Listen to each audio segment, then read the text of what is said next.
Après des semaines de protestations contre le président Abdelaziz Bouteflika, le chef d'état-major de l'armée algérienne a demandé que la présidence soit déclarée vacante. BBC Monitoring dresse les profils des principaux centres de pouvoir du pays et des successeurs possibles de M. Bouteflika. L'armée algérienne a toujours joué un rôle central en politique. Son rôle s'est renforcé au cours des années 1990, la décennie noire durant lesquelles l'armée a annulé les élections et mené une guerre civile féroce contre les islamistes.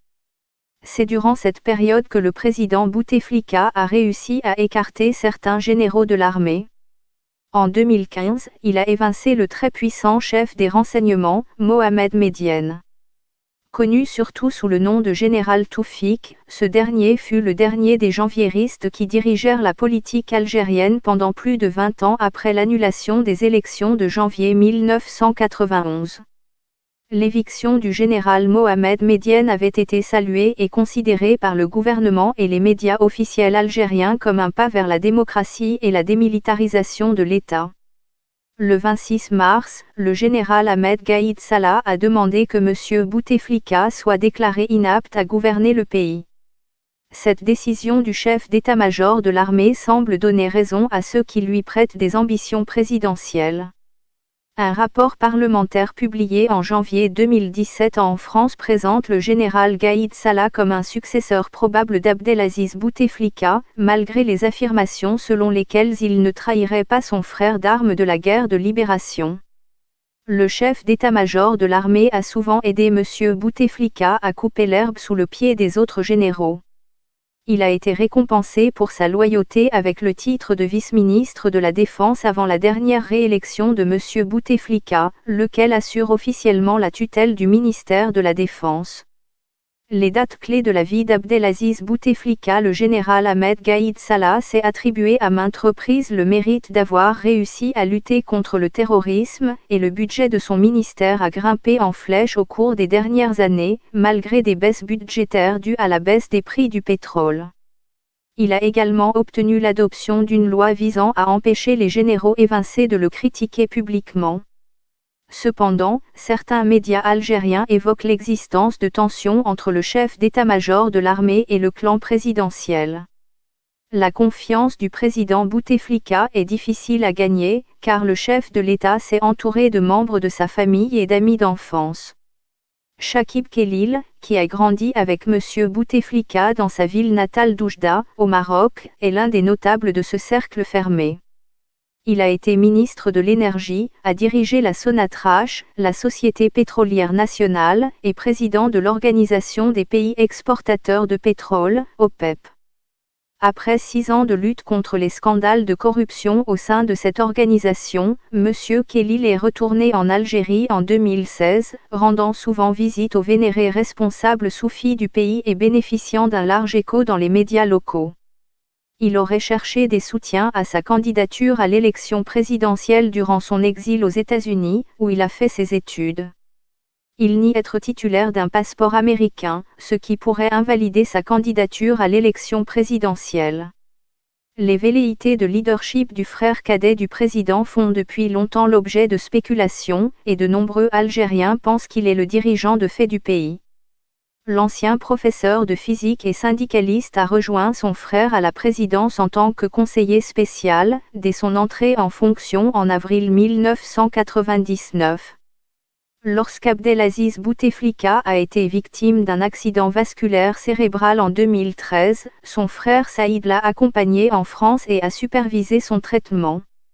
Il est souvent décrit comme étant le gardien du président, dirigeant le clan présidentiel et protégeant ses intérêts en coulisses. La disgrâce de ses rivaux potentiels, dont son protégé Ammar Sadani, autrefois intouchable, a laissé entendre qu'il voudra jouer un rôle plus important que celui d'un faiseur de roi. Mais le mouvement de protestation en Algérie a peut-être modéré ses ambitions. Dans les années 1990, après une sanglante guerre civile de près de 10 ans, les généraux algériens ont choisi M. Bouteflika, un diplomate chevronné, pour gérer le pays sans empiéter sur leur pouvoir considérable. Ils étaient loin de se douter que M. Bouteflika serait capable de les affronter pendant 4 mandats présidentiels, avec une maîtrise du jeu des alliances qui lui permet d'écarter ses rivaux un par un. Mouloud Enrouche et Ali Benfli, 2 anciens premiers ministres qui se sont également présentés à l'élection présidentielle, restent des prétendants au fauteuil présidentiel. L'un de ces 2 réformistes pourrait être appelé aux côtés des élites dirigeantes pour la modernisation de l'État. En Algérie, le nouveau Premier ministre tente de calmer les jeunes qui va défier Bouteflika à la présidentielle en Algérie. Ahmed Ouyaya, récemment démis de ses fonctions, a été 3 fois Premier ministre et dirige maintenant la coalition au pouvoir, le Rassemblement national démocratique, RND. Il est réputé proche du président, mais il est considéré comme un soutien, pas comme un leader. Ammar Sadani, que l'on croyait être un probable successeur d'Abdelaziz Bouteflika, a été contraint de démissionner de son poste de chef du Front de Libération Nationale, FLN, le parti du chef de l'État. Il serait candidat aux prochaines élections législatives. Sa disparition politique a été provoquée par les nombreux et puissants ennemis qu'il a réussi à se faire, à travers des attaques violentes véhiculées par la presse. Les 2 hommes ont été parmi les premiers à soutenir le général Gaïd Salah dans son appel en faveur de la promulgation de l'article 102 de la Constitution pour déclarer le poste présidentiel vacant. Lakhdar Brahimi est l'un des diplomates les plus respectés d'Algérie.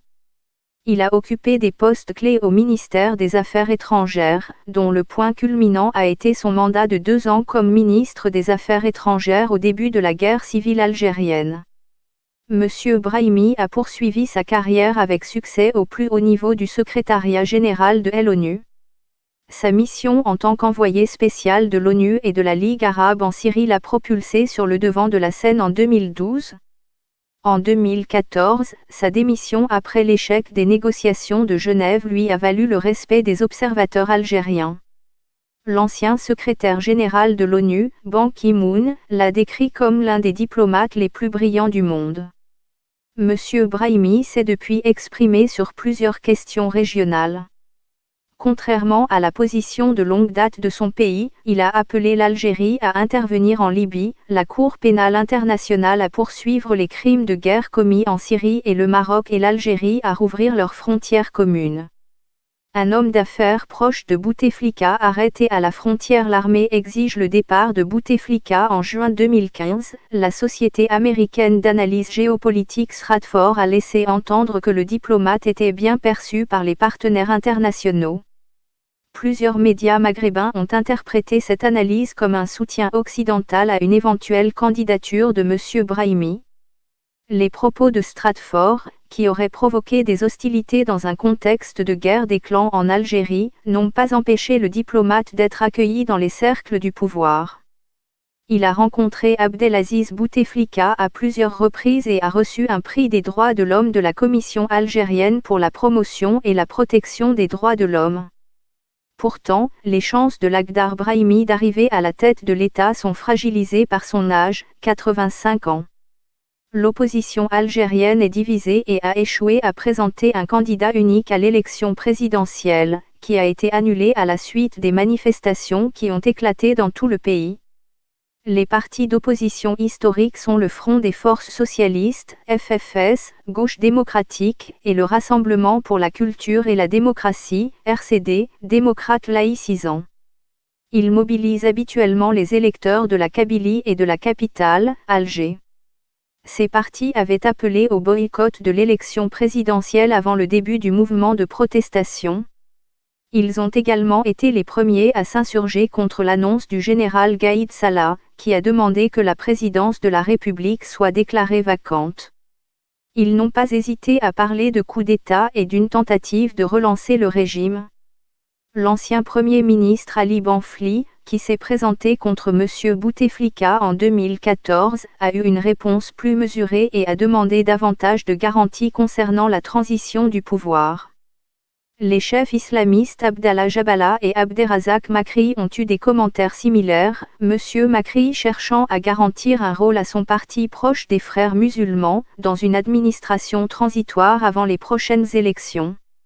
Monsieur Banfli a davantage de points communs avec des caciques du pouvoir qui sont tombés en disgrâce comme Monsieur Ouyaya et Monsieur Sadani qu'avec des militants de l'opposition.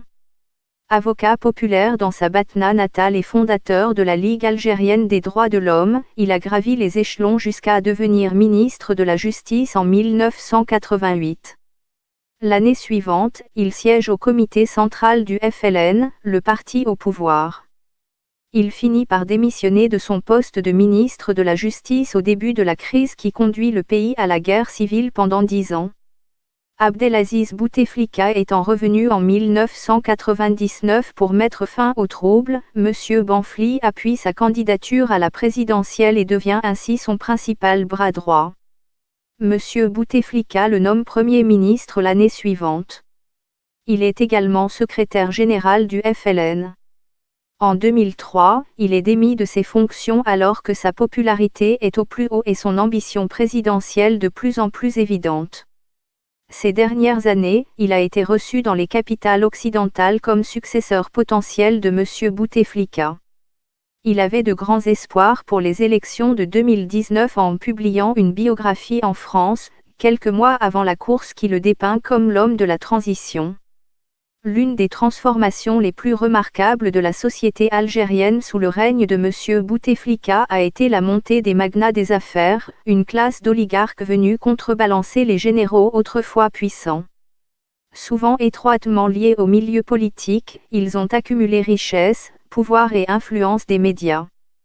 Issa Rebrabé, l'un des hommes les plus riches d'Algérie, a clairement exprimé ses opinions politiques et s'est opposé à la réélection de M. Bouteflika en 2014. En 2016, les autorités l'ont empêché d'acheter l'un des plus grands groupes médiatiques du pays, El Kabar. M. Rebrabé est déjà propriétaire du quotidien d'opposition Liberté.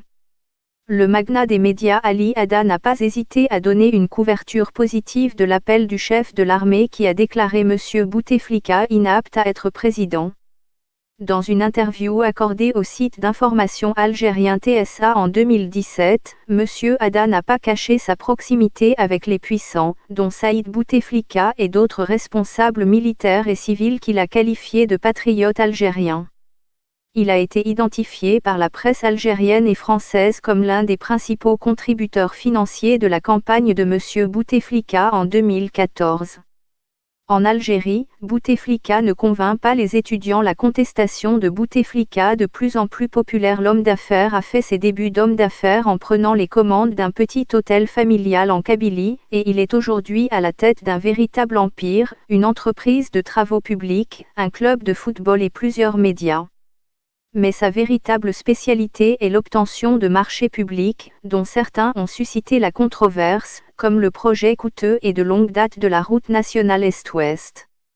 Son journal Le Temps d'Algérie a répondu favorablement le 27 mars à l'appel du chef de l'armée pour l'adoption de l'article 102. Quelques heures plus tard, M.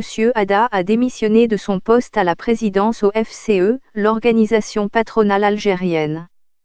Le 31 mars, il a été arrêté à Oum Teboul, à la frontière avec la Tunisie.